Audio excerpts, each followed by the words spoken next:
Oh, what? Loki did what with a horse? Oh my, Loki was gender fluid. Odin did the feminine act of Scythe, did you say? Oh, Odin is gay now too.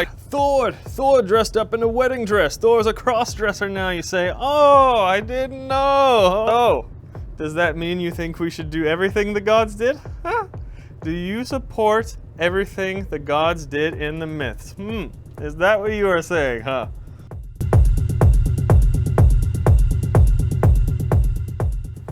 Velkommen alle sammen. The Gay Vikings, episode 2 of 3, having a little 4th of July drinks here.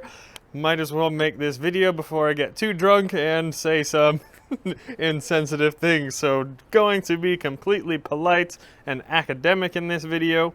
So, in the last episode, the first one, I went over the Norse law and what the punishments, if any, there would be against same-sex relations in the Viking Age, or before, if there would be any legal punishments against those things. In the next and third video, I'm going over every Norse source that slightly indicates something like a same-sex act and what the actual society thought about it at the time. So those two videos, again, are purely academic and just going over the sources. But first, this one is very important. We need to debunk some things. Now, if you want to argue that same-sex relations in the Viking Age existed and was tolerated there, that's cool, but you have to do so in an educated way based off the written sources and logical arguments, and then that's all great if you can do that. And I am doing a video about that in my next one that I'm releasing, but I'm not seeing any of these things on the internet. Everywhere I look, I hear the same stupidest arguments all over the place. They go over the 4 same sources, which I will debunk in just a minute, and using these 4 bad sources, they use that to argue that same-sex relations were not only accepted in the Viking Age, but even encouraged, some people say.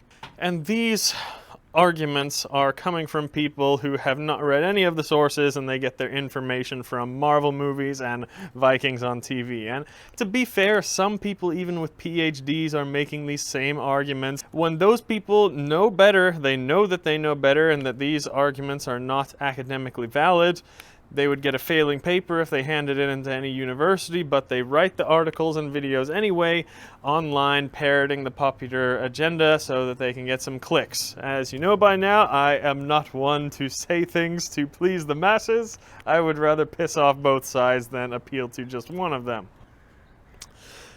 So, I hope I've shown by now that in my last video I can academically go over the sources in a non-biased way, and I hope I've shown people that I have nothing against gays, okay?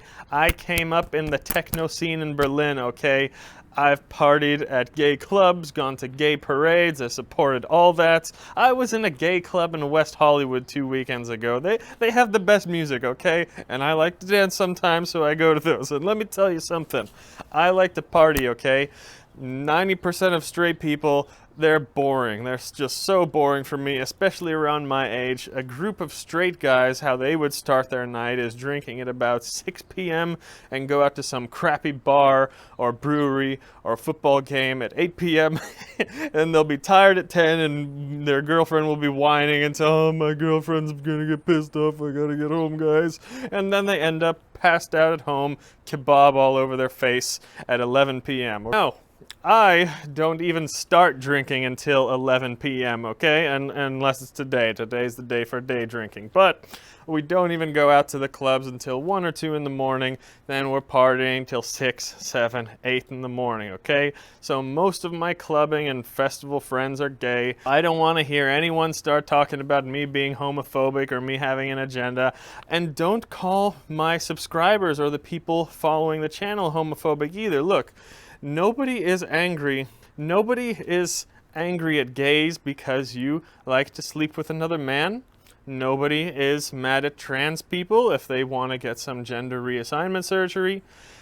Be free, be you, do what you want with your own body. That's no one else's business. I support that. And 99% of people in the West in this modern day and age, 2022, they support your sexual freedom to express yourself. People aren't mad at that. You guys need to understand. What people get mad at is when these people in these communities start to force their views down other people's throats. Everywhere, in politics, in the workplace, in TV, in movies.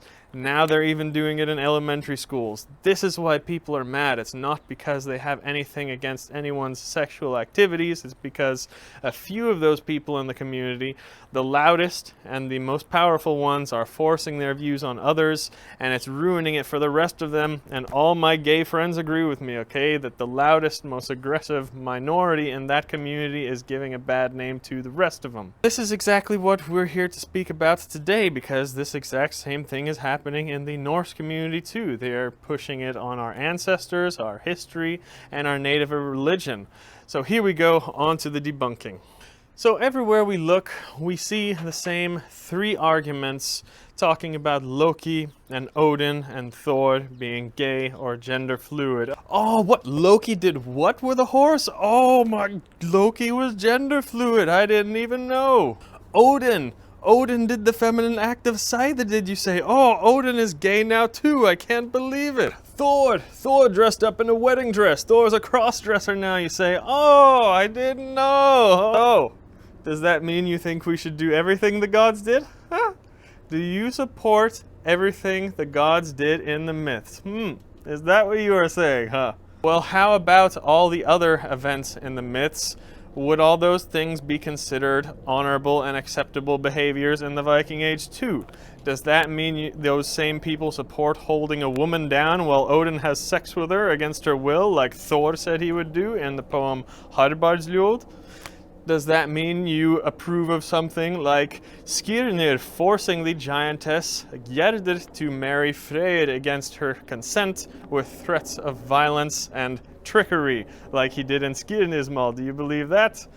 How about when Freyr had sex with his own sister Freya?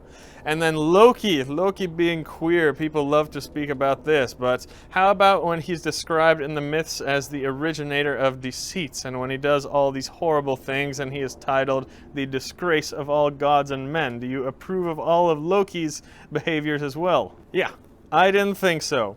I don't support those things either. You know why? Because the gods aren't real humans. For Odin's sake, you know, most people realize these things now, but there are still a small percent of the cringe pagans who exist who are going to keep hating me. But the myths are not factual historical events, and they certainly aren't events that we should base our ethics off of 1,000 years later. That's what I'm saying. In the modern day, just plain old logic and reason and fairness could say, hey, it's okay to be gay. I know previously in history humans weren't so kind to gay people, and that was very wrong, but today we know better. But this is just history. We don't have to make up things about history to fit our agenda. No, be you, be free, live however you want, as long as you're not hurting anyone else. I support everything you do.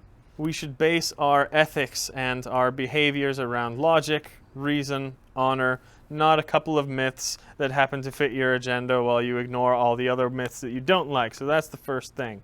Second thing, as most of you know, the myths are symbolic. Odin was not a real man who did the shameful feminine act of Scythe. He is a real man in a couple sources, but not when he did Scythe. These are the mythological sources.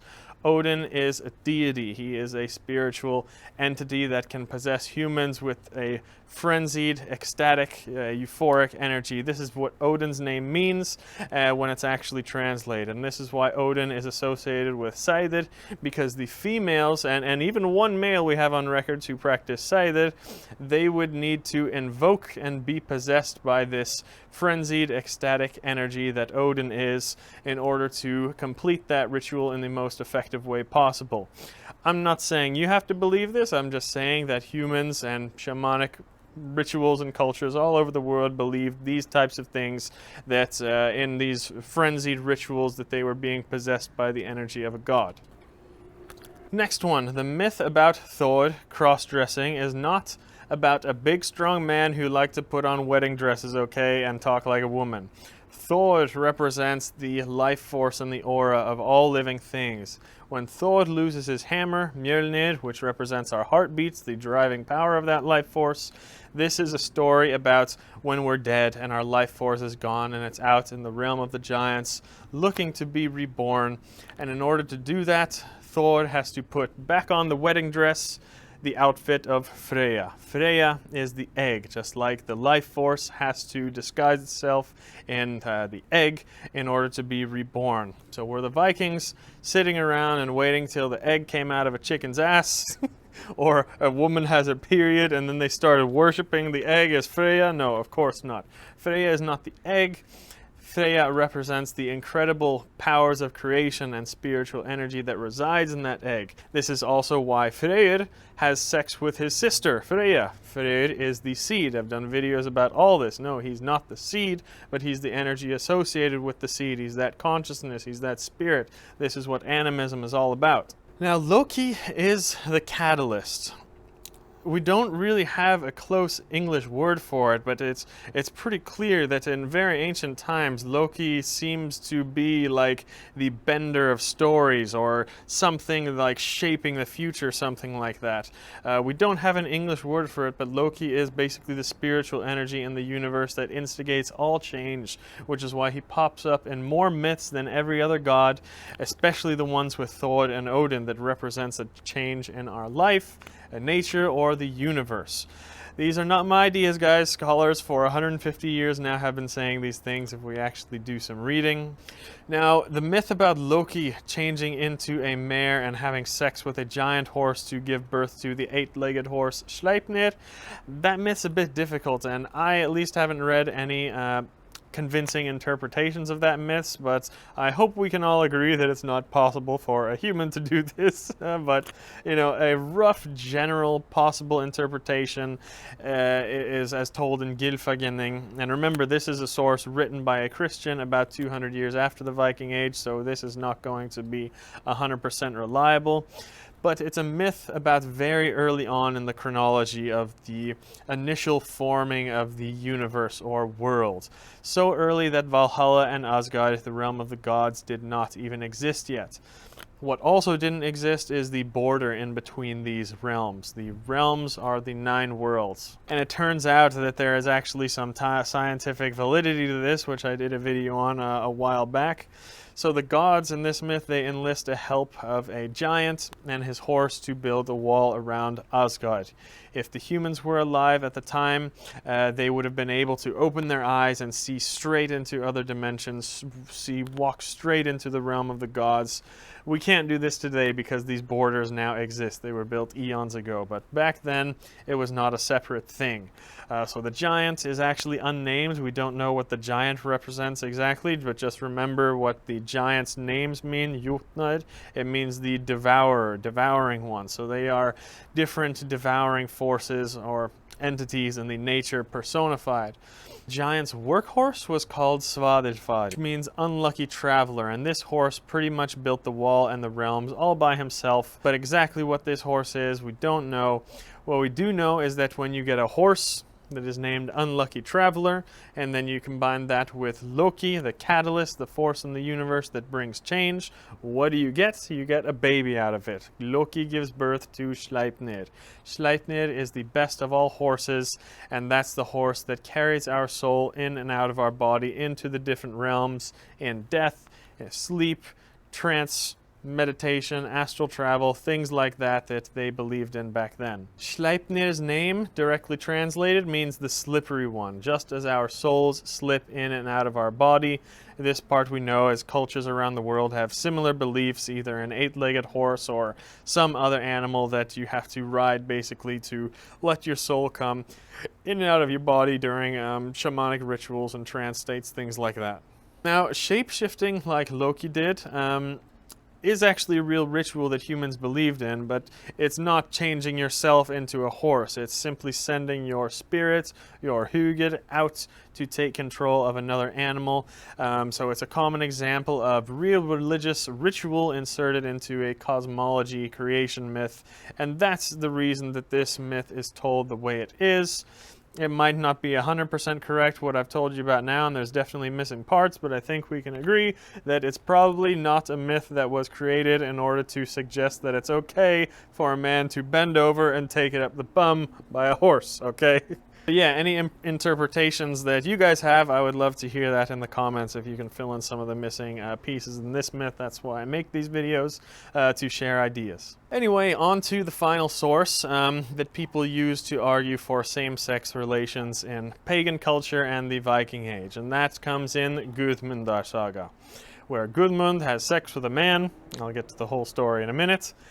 But this is the only clear attestation of a same-sex relation or act in any Old Norse source, and this account comes in a couple other sources too, actually, like Sturlunga Saga, but it's the same event attested here. Now, there are other attestations of things like calling someone gay in the Viking Age as an insult.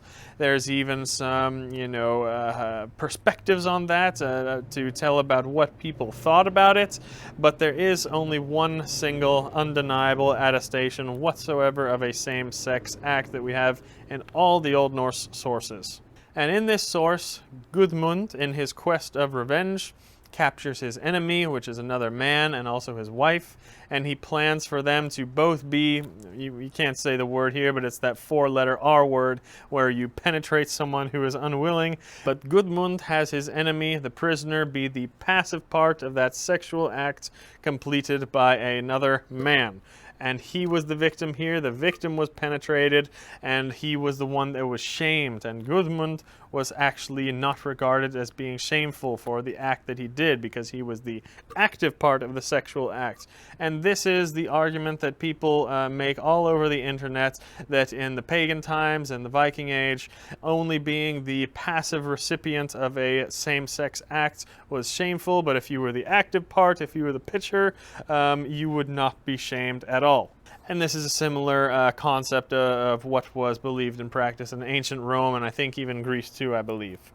But let's debunk this. First of all, let's call this source by its actual full name, and you will already see where I'm going with this and why these other people with their agenda choose to not use this source's full name. The full name of this source is Prestsaga Guðmundar biskups. This is a saga about bishops and priests, like Guðmund was. He was not a pagan. He lived in the early 1200s, 200 years after Iceland became Christian. There was probably still some pagans around by that time. They were definitely not practicing it out in the open, but they existed. But the point is, Guðmund was not pagan. He was a bishop. None of his friends were pagan. None of his men, none of his family were pagan. No one in that whole story was pagan, so we cannot use that to say that gays were accepted in pagan times. That's it. End of the story. Those 4 sources debunked right there. Very easy. Could it have happened? Maybe. I'll go over that in the next video, but I'm just saying we have 0 sources of any pagan Scandinavians of the time engaging in any same-sex practices. What we do have in the sources is accusation of same-sex acts being used as like insults. We even find it in law codes, and we also have records of situations where a person didn't quite fit into the traditional gender roles of the Viking Age and how that was viewed. And it's these sources that I'm going to go over in the next video. And I'm going to tell you now, yeah, I'm sure gays existed in the Viking Age. I'm not saying they didn't. I think the society of the time can influence the openness or closedness and privateness of how gay acts and same-sex relations were out there in society. But I truly believe that some people are just born gay. It's not something that can be changed. Nothing changes over 1,000 years that way. So yeah, I'm sure gays existed. The question is, how was it viewed in society back then? How common was it? How out in the open was it? Those types of things are what I'm going to cover in my next video, so you can look forward to that, but I don't want to see any of these 4 arguments anywhere online again, because I'm just tired of it, and I think all of you guys are too. That's all. Vi ses nästa gång.